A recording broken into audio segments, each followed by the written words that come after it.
Bonjour à tous, la tendance est hésitante ce matin à la Bourse de Paris au début de cette nouvelle semaine chargée en publication d'entreprises. Une semaine qui sera sous le sceau des valeurs technologiques aux États-Unis avec les grands noms de la tech qui publieront leurs résultats sur l'ensemble de la semaine.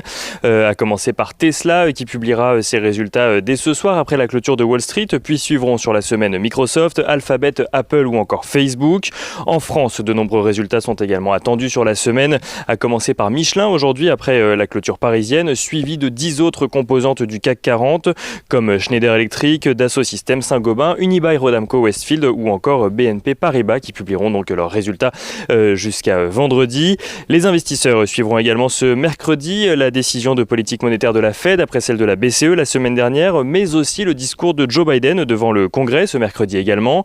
Sur le front sanitaire à présent, notons que le vaccin développé par Johnson & Johnson a finalement été à nouveau autorisé aux États-Unis pour toute personne âgée de plus de 18 ans.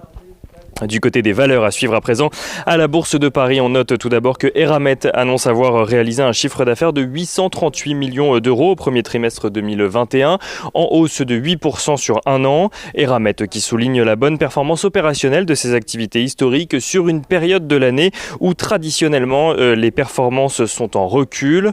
On note toujours côté valeurs que Crédit Agricole annonce avoir obtenu près de 90% de l'italien de Creval à la suite de l'OPA lancé sur l'entreprise il y a quelques semaines. On note que Lagardère est également suivi alors que circulent plusieurs rumeurs ou informations sur un possible changement de la structure de gouvernance du groupe. Lagardère qui devrait normalement réunir son conseil d'administration ce lundi pour annoncer les éventuels changements prévus. Et on note enfin que Icade annonce de son côté un chiffre d'affaires en hausse de 44% sur un an au premier trimestre à 392,5 millions d'euros.